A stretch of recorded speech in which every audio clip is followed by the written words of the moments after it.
Hi, everyone. A very good afternoon to all of you. My name is Dr. Gauri Kulkarni. I head the medical operations at MediBuddy, and today we are here with a webinar on monsoons and what are the different illnesses and problems that we all may face during this season, and what are the preventive measures that we can learn so that we keep ourselves healthy and happy during the rainy season.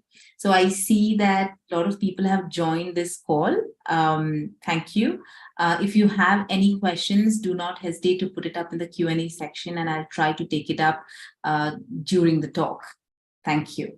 So let us begin first by even reminiscing how rains are for all of us. I think all of us enjoy rains. Most of us have happy memories from childhood where we played in the rain and having hot beverages and eating a lot of food during the rainy season. So rains definitely bring out nostalgia for a lot of us, but it is important to also understand that this is one season where we see a lot of illnesses coming up, right? And these illnesses are associated with maybe change in the temperature, change in the viral, structures or the viral mutations around us, or it could be because of contamination due to, contaminated water or food that we are eating. So a lot of issues can come up during the rains, and hence it's important that we understand what are these illnesses and how they spread and what we can do to prevent it. And of course, unfortunately, if we do pick it up, what is it that we can do in terms of management? So let's go ahead and first understand what are these issues. I'm sure that many of you have seen that in the last couple of weeks, the most common thing that we hear from everyone is that they are having some amount of cough, cold, maybe fever, right? Many children are falling sick. People are, not going to work because of cough, colds, and fever. It's a very common thing that happens during the monsoons, right? One of the common things that happen during monsoons is that because of change in the viruses which are in the environment, these are called mild viral mutations, there can be increase in the number of people suffering from common cold or viral flus. It is a common thing to happen. So people may present with things like fever, runny nose, stuffy nose, itchy throat. Some people may have headaches, body pain. So these are common symptoms which, if you would have even encountered, would see that they usually stay with you for a couple of days and then one gets better, right? It is usually a form of presentation of viral fevers or viral cough and cold, which can be easily treated by simple medications, symptomatic medications. So if you visit your doctor, they will tell you to drink lots of water, keep yourself warm, maybe do some home remedies like taking some steam inhalation, doing gargling, or ensuring that you rest out and take medicines for symptom relief. Usually individuals get better in about 3 to 4 days time, right? So it's the most common thing that happens. One should not worry too much, if this happens, because this is a common occurrence because of change in the viruses which are there in the environment, right? So we have to understand that. But if you see that the symptoms are worsening, right, there are certain people who are at a higher risk of these symptoms getting worse.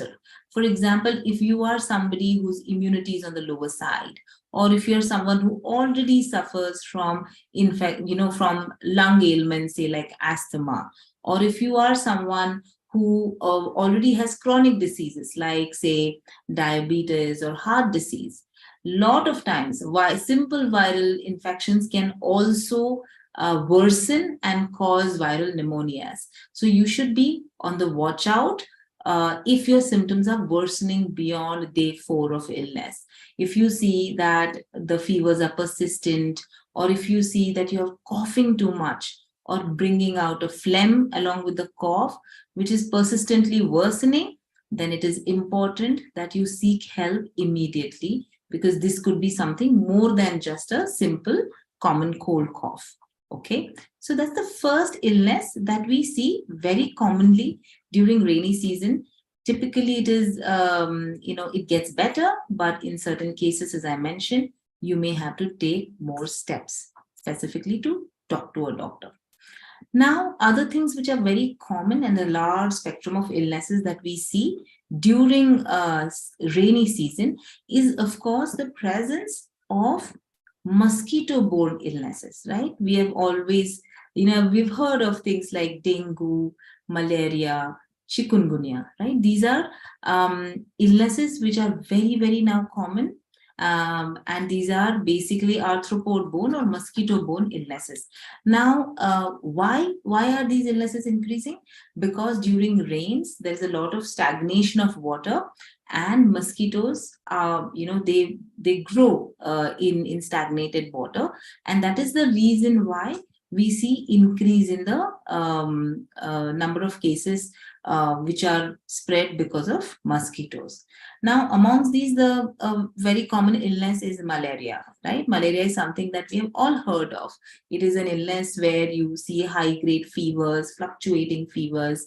There could be severe aches and pains, and this typically spreads when the malarial parasite carrying mosquito, that is Anopheles mosquito, it bites with the infected mosquito, bites you, and then this infection then goes through the body, through the liver, and it gets infected into the blood cells, and then again it spreads to other people by the bite of another mosquito, right? So it spreads quite, the spread is very fast as well. So it's important that we are taking care. If anybody has high grade fevers and there is fluctuating fevers with headaches and body aches, it is important that they seek help. Now, what do we do in malaria? Typically, malaria is investigated or found out or diagnosed by doing certain blood tests where they look for the malarial parasite under microscope in the blood, right? Under a blood smear, in a blood smear. So typically, that is how a diagnosis for malaria is made. There are other tests also. There are blood tests where they detect antigen, but typically the parasite is looked for. Sometimes it may not be seen as well. Nonetheless, it is important that you go to a doctor who will sometimes start you preemptively with medication. Now, why is that so? Because malaria, if it spreads, because there are different types of malaria, right? There are different, the parasites are different, right? So it could not just be a simple, like it can be a vivax malaria or, the Plasmodium vivax or falciparum malaria, or it could be oval malaria. So the malaria can be of different types. The parasite itself can be of different classes, and hence the treatment depends on which it is, right? The medicine differs for each of these, and hence it's important that it is diagnosed correctly and then the treatment given. So if you are having symptoms, then it is important that you seek help from the doctor. Okay. Now, interestingly, it's seen that in areas which are endemic for malaria, you will not see dengue. But in areas which is endemic for dengue, you may not see malaria. That's just because of the fact that the mosquito which spreads, these are different, right? So a dengue illness is typically spread by Aedes mosquito. And this there is a difference in the way it is, right? So you will see that people, a dengue is of course caused by a virus. There are 4 different strains. Malaria is caused by a parasite. There are 3 different types of there. Now, typically you will see the mosquito bite of a dengue mosquito, dengue causing mosquito, carrying mosquito, it will be in the daytime. Malaria is usually in the night time. Okay. So, nowadays we are seeing more of more of dengue in the urban areas. That is what we are seeing in urban areas. We're seeing a lot of people affected with dengue, and the incidence of malaria in urban areas is relatively lesser. Okay. Now, symptom profile of dengue is a little different from malaria, right? In dengue, you will see, apart from high-grade fevers, you may see, a person having vomiting or severe joint pain, pain behind the eye, or there could be rash on the body very commonly. That's also one more symptom that we see. So dengue is one of those illnesses which we are very commonly seeing now in urban areas. And if you are someone who is suffering from fever during monsoons, this is one illness which could be a probability, and we advise everyone to reach out to a doctor quickly, if required, get investigated, and then take appropriate treatment. Now, it is important for us to also understand that there is no specific treatment for dengue. Like in malaria, you have drugs which are available, which are given based on the type of malaria parasite, right? In dengue, the treatment is symptomatic, right? So they will give you medicines, say for fever, there'll be a medicine given.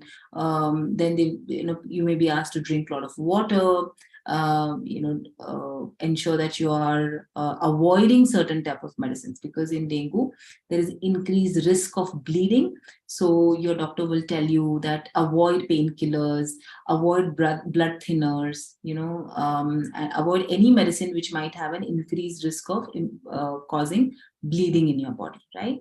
The doctor may prescribe you very simple fever medicines, say for example paracetamol, but otherwise no other painkillers are also prescribed unless absolutely required, right? So we have to understand that.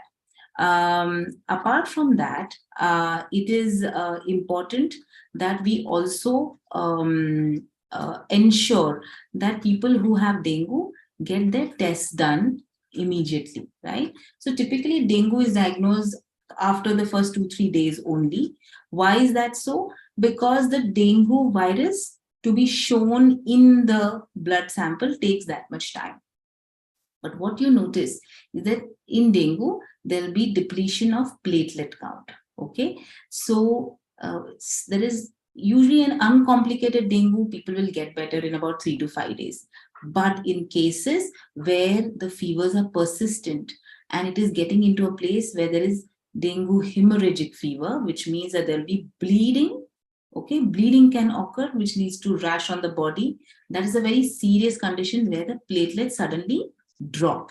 Okay, you have to understand. And that can be a very serious condition. Hence, it's important that you have to visit your doctor and repeat your tests as advised by the doctor, right? The doctor may say you have to do your platelets, every day, maybe even twice a day, depending on how the platelets are changing, how much less is, how much decrease in the platelets is happening. And the doctor may even ask you to preemptively get admitted. If your platelets are dropping less than 50,000, then it is required that it is in the best interest that one gets admitted and is in hospital care, because sudden fall in platelet can cause massive bleeding or hemorrhage, and that can be very, very difficult, right? So important that you take care if you are diagnosed with dengue. Okay. Now, it's also important to know that if you have suffered from dengue in the past, right? As I mentioned that there are 4 types of dengue virus, right? So if you've suffered from dengue in the past, then it is possible that you may be suffering from it now with a different type of dengue virus, right? There are 4 dengue viral strains. So in people who have had dengue in the past, they are at a higher risk of getting hemorrhagic fever, which means the severity of illness, the second and third and fourth time, if you are getting dengue, is much, much higher. And hence it is even more important that if you're diagnosed with dengue, if you have been diagnosed in the past, you have to be extra careful if you are getting dengue this time. All right. Most people recover without complications, as I said, right? All you need is rest, plenty of fluids, and ensuring that your fever is in control by taking simple fever medicines like paracetamol. But otherwise, if it is looking bad, you need to seek help immediately so that you can get hospitalized if the platelets are dropping, right? So that is about dengue. Now there's another third type of infection, which is again mosquito-borne, which we call as chikungunya. Okay, chikungunya is again another similar kind of illness, similar to dengue, where the infection is through the bite of an infected mosquito. Okay, now the difference in chikungunya is that chikungunya causes swelling of the joints and rash as symptom, right? It's very one has to focus. Also, the joints specifically of, like small joints, fingers, wrist, even the toes, ankles, they all get swollen and inflamed to the point that it can become so painful that it can, it makes it difficult for people to have movement as well, right? So that is what happens majorly in chikungunya. Apart from that, of course, there is fever and headaches and body aches, right? So that also something. Again, chikungunya is a viral illness, so usually it gets better on its own. However, what we have seen is the post-infection illness phase is usually prolonged in chikungunya, right? Which means people who have had joint affection, they take as long as 3 to 6 months even to recover completely, and it's called as post-viral arthritis, and many a times they need medication to support them through this phase, right? So though they may recover from chikungunya quickly, but the post effects of the illness remain for a long period of time, right? But they are essentially all mosquito-borne illnesses, and it is important for us to know that yes, we can prevent them, right? We can prevent mosquito-borne illnesses by just taking small steps. What are the small steps that we can take? Simple. Make a barrier between yourself and the mosquito. That could mean that you cover yourself well with, say, long sleeve clothing, or you use mosquito nets, or you use screens or mosquito screens on your windows. Use insect repellents. So that way you make a barrier between yourself and the mosquito.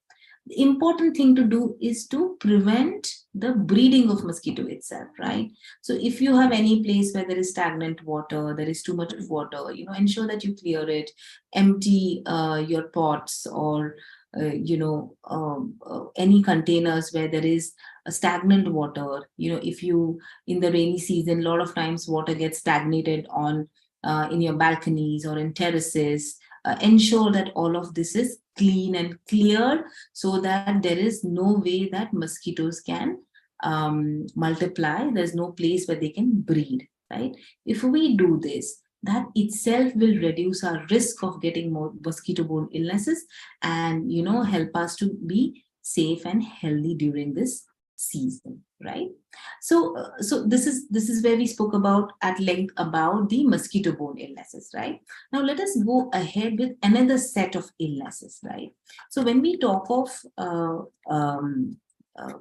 the monsoon season, we also talk of the contamination that we see, right? A lot of times there are diseases which are caused by polluted or contaminated water or food that we eat.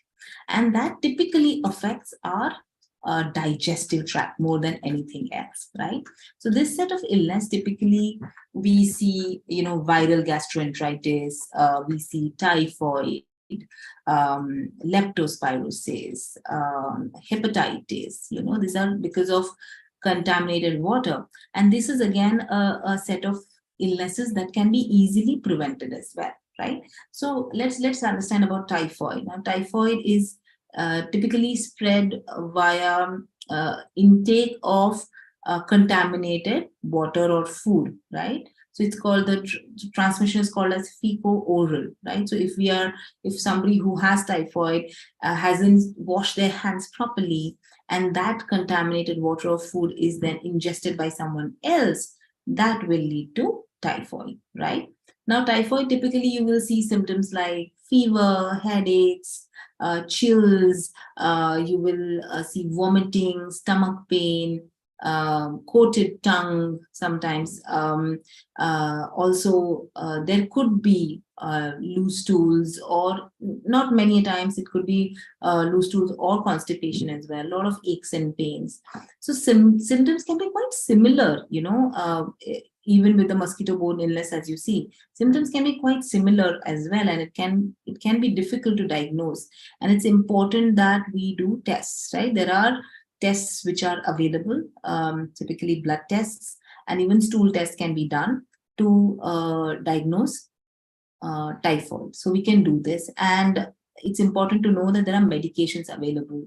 There are specific antibiotics that can be prescribed once the diagnosis is made correctly, accurately.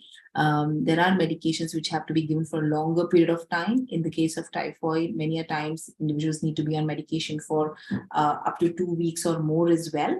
And but there is recovery. Once it's diagnosed correctly and treated, one can recover from typhoid.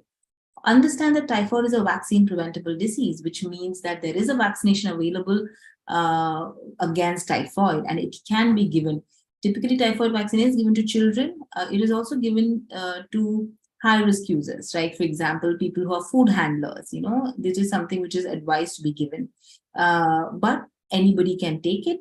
You can talk to your doctor and they can tell you more about the typhoid vaccine which is available, right? Similar illnesses that we see is again something called as leptospirosis. Now, leptospirosis also is spread via different ways. If one swallows contaminated water or food, or it can go through even open wounds.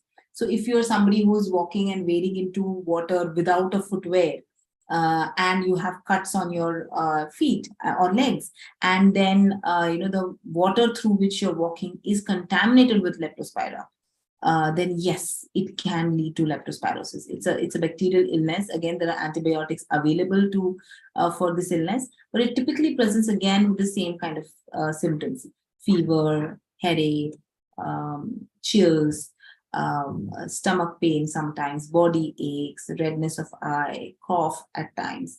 So it can get difficult again for diagnosis. So many a times, if you are a patient of fever, you may be asked to do multiple tests to figure out what it is or why it is happening, right? Now, leptospirosis is treated with antibiotics. If it is diagnosed, the doctor will provide the right prescription, and you can recover from it.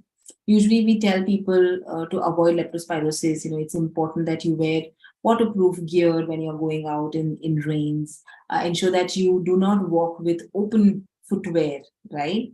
Ensure that if you have any wounds, cuts or wounds, ensure that you clean it and wash it well, right? Consume clean drinking water, which is true for everybody, to avoid any kind of waterborne illness, right? So that is about leptospirosis. Next one that we have is very common, again, is hepatitis A. Hepatitis means infection of the liver, right? That the liver is getting infected. Hepa means liver, and inflammation or infection of the liver is hepatitis. Hepatitis are of different types, of course, but hepatitis A specifically is caused by contaminated food and water, right? Now, it is a viral illness, of course, and interestingly, it's a vaccine preventable disease. Just like how typhoid has a vaccine available which you can take, hepatitis A also has a vaccine which you can take. You can talk to your doctor about it, and they can help you with that as well. Now, typically, symptoms in hepatitis are usually low-grade fever, nausea, stomach pain, even yellow discoloration of the eye, which is jaundice, and this can be there for a prolonged period of time as well, right? Because it's a viral illness. Sometimes all that we can do is wait for the liver to heal, right? It can be it can spread not just by infected food, as we talked about, but also sometimes through contamination of sewage contamination as well. So it's important for us to understand that we take care of ourselves and ensure that we consume only clean drinking water and food from the right place to avoid hepatitis A. All right.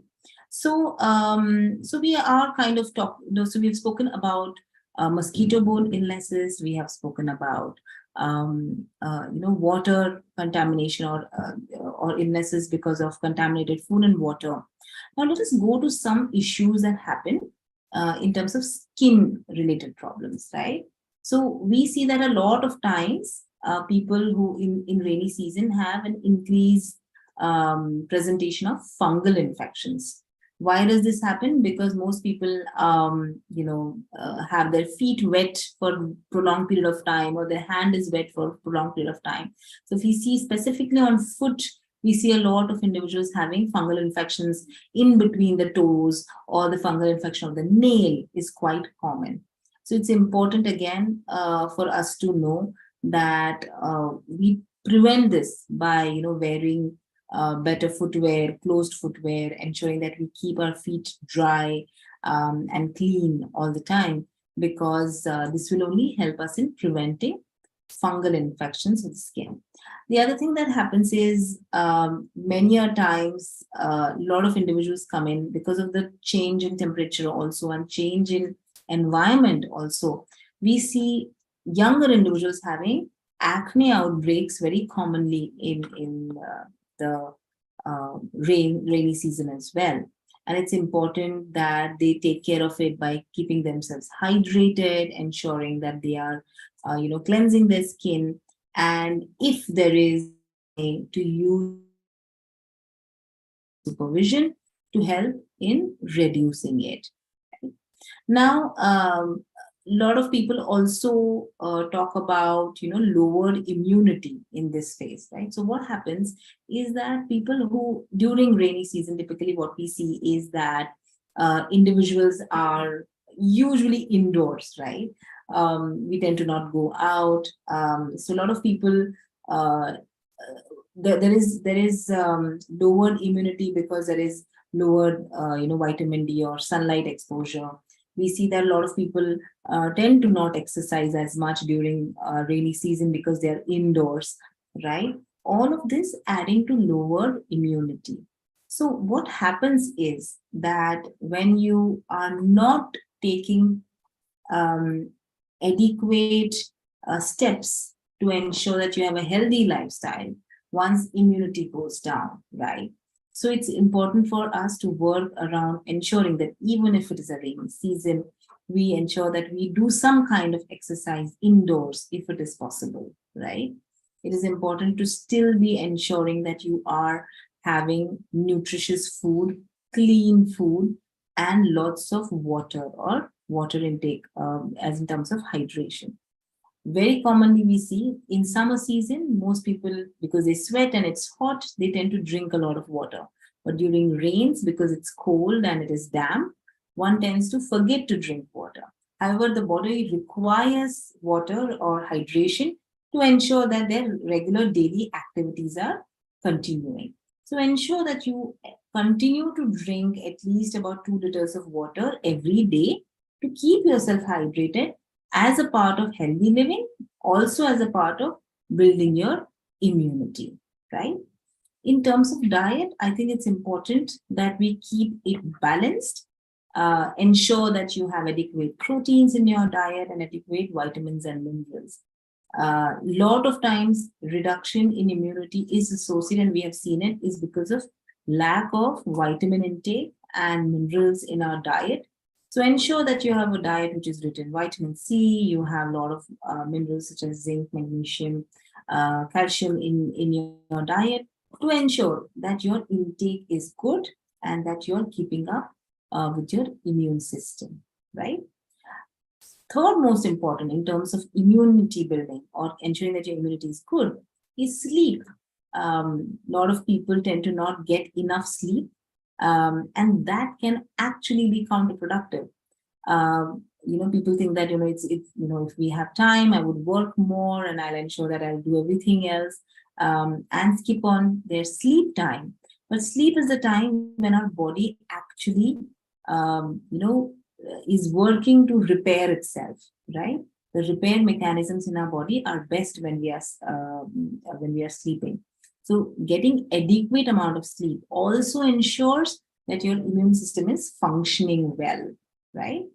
A lot of our body parts actually function more during our sleep time. For example, our liver functions during night, our bone marrow functions that time more. So it's important that we give our body the chance to do what it does best, right? And it means that one needs to typically take about 7 to 8 hours of sleep every night. A good restful sleep is required to ensure that you're keeping up with your immunity. The next, of course, is to ensure that you take time out for yourself to de stress. We see that rains are also a time, can also be stressful for a lot of people, because it could mean, difficulty with traffic or difficulty with getting things working around you, because rain can be a spoiler in terms of getting to work on time or getting to school on time. And so all of these things can add on to stressors, and that also can affect your immune system. So ensure that you are taking time to work around your stressors, de-stress, sometimes letting it go, sometimes making strategies to ensure that, you're able to cope with this stress and take steps to ensure that you mitigate this stress, right? Whatever is coming your way. So that is something that you can also do to help with your immune system, right? So these are the few things that you can do to ensure that you build your immune system in the right manner to kind of work around your work around your during these monsoons, to keep up with your health and well-being. Now, it is, I can see the clock. It's about, half an hour through the talk. I would want to talk about mental health issues during this season as well. But before that, if you have any questions, do put it up so that I can take it up. So going ahead and talking about mental health problems. Actually, we see during rains and then followed by during winter season, there is actually an increase in the number of people who feel low and who go through what we call as blues. It's a very common thing that happens. Uh, Papers say or studies say that it could be because of lack of sunlight, right? Because we are not having adequate sunlight, because the temperatures are lower. One tends to feel low or low in their moods, or they have the sense of feeling blue very commonly. And it's important that we all understand it and be aware of it. What can be done about it? The first step to doing it, what can be done, is to be aware of it and find out if we are actually feeling so. Because if we are, then one needs to seek help. Typically, seeking help in terms of talking to a counselor or talking to a friend about how you're feeling will most probably help you to, take charge of the situation and do things which will make you feel upbeat, pumped up, or a little bit more happier than what you are. But this is something which is quite common and is usually not spoken about. So if you are seeing someone around you who is feeling low or who looks as if they are sad, then you need to give them a gentle nudge and help them to seek the right kind of professional help by reaching out to a counselor or a psychotherapist if required, to talk about how they are feeling, right?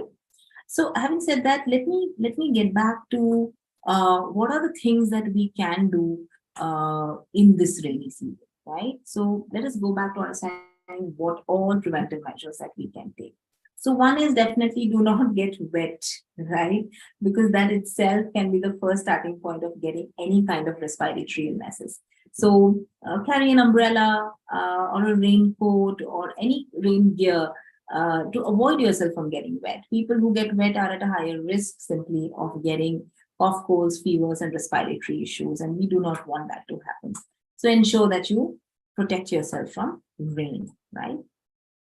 If you do get wet, right, which is a possibility, dry yourself as quickly as possible, right? Get warm, right? The longer you stay cold, the higher is the risk that you will develop again an illness, right? To ensure that you keep yourself warm and quickly dry yourself, okay? Next is to stay hydrated, right? Drink adequate fluids, drink a lot of water. Most people tell me that it's you don't feel thirsty, right? Because they are not sweating or they're not, the physical activity is less. But do not get into that trap. Ensure that you drink water. Take at least about 2 liters of water every day. It will only help you to keep your immune system working and up and about, so that you don't get sick from any illnesses. However, ensure that the water that you drink is clean drinking water so that you prevent any waterborne illnesses. Okay. Next is, as we mentioned, for any mosquito-borne illness, right? Ensure that you apply repellents when you're going out, cover yourself up, create that barrier between yourself and mosquitoes so that you don't get bitten by it, right? Ensure that you keep your surroundings clean, right? So if you have stagnant water anywhere, many times there are these water coolers that people use, or refrigerators which may have a leak, or it could be any kind of a container which is lying around where there is water stagnated. Then ensure that these are emptied, because these can be prime areas where breeding happens of mosquitoes, and that can again lead to all kinds of mosquito-borne illness, right? Um, I recommend the best thing to do is have boiled and filtered water so that you avoid any kind of waterborne illnesses, and ensure that whatever source of water that you have is clean, right? Food again is same, right? Eat nutritious, preferably home cooked food. If you're eating out, know where you're eating from. Ensure that where you're getting your food from is a hygienic place, and that there are least risk of having any foodborne illnesses, right? That is something that um, you can do, right? The other thing is, of course, like for illnesses like typhoid and all, ensure that you follow hand hygiene methods, wash your hands thoroughly regularly before eating your meals or after visiting the restroom, so that you know that you're not carrying any kind of bacteria in your or viruses in your hand, right? Um, I always recommend that if you're going out and it is cold, wear a mask, right? Sometimes it's okay to do that because a lot of viral illnesses can spread, and wearing mask is not something only specific to COVID. Any illnesses, any viral or respiratory illness spreads through droplet infection, which means that if you know that there are a lot of people who are falling sick around you, then it's best to wear a mask and practice physical distancing so that there is a reduction in the spread of all these airborne diseases or viral diseases that we know of. Okay. Now, there's always a recommendation for vaccination, right? You have your preventive flu vaccines available. Then, typhoid has a vaccine, hepatitis A has a vaccine.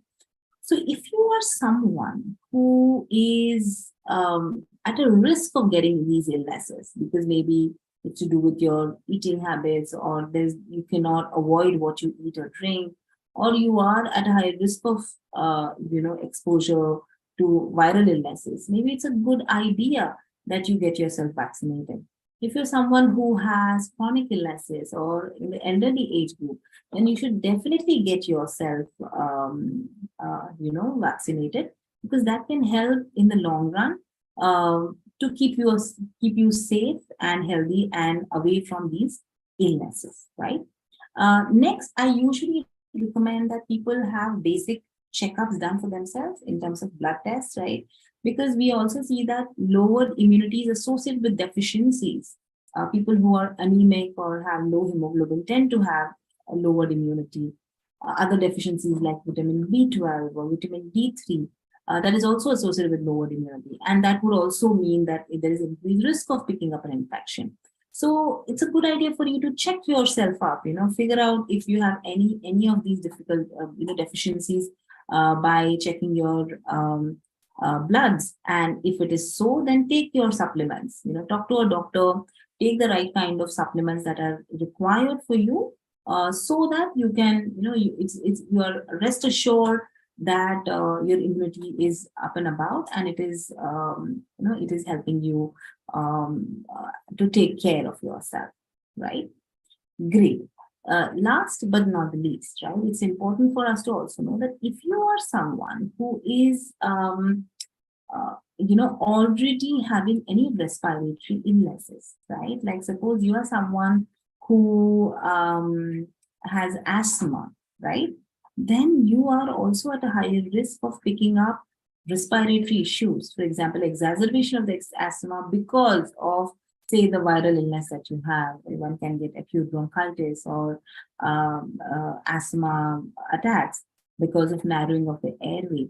And monsoons are a season when we see this quite a lot, right? We see this quite a lot. And it's important that if you do have asthma, you should visit your doctor at least once during the monsoons to check on the kind of medicines that you are. Is it optimal for you? Is it that something else needs to be added depending on how your symptoms are at present? And accordingly, monitor your symptoms, monitor the medication that you're taking, and be in touch with your doctor so that you are actually, kind of in a preventive way taking care, where you're proactive about the illness that you already have to minimize the risk of getting any serious exacerbations or serious illnesses because of the add-on infections that you might be picking up, right? If you are somebody who has chronic illnesses, right? I see a lot of times that people have diabetes and heart disease, and just because it's raining, you're not able to go to your doctor or go to your hospital. Do not let that be a hindrance, right? Ensure that you reach out to your doctor over a phone call, over a video call, consult with them, ensure that all your medications for your chronic disease are up to date, that you are taking them in the right manner according to the reports that you have. If there is any changes that need to be done, ensure that you talk to your doctor and get it done so that your chronic diseases is controlled and maintained well, because people who have well maintained or well controlled chronic diseases tend to have lesser risk of getting acute infections during monsoons. So these are the few things that you can do as someone who wants to be healthy and hale and hearty during your monsoon season, and ensure that you have a happy time during this season and keep yourself away from the infections around yourself. So I'm just having a quick glance at questions. If there are any, please do ask. If not, I would just quickly have a look. Right, great. So I don't see any specific questions coming up. So I hope that you have kind of got a gist of what you need to do this monsoon season, taking care of yourself in terms of avoiding infections, being proactive about your health, keeping yourself safe by taking the right steps and reaching out to a doctor when having symptoms. So until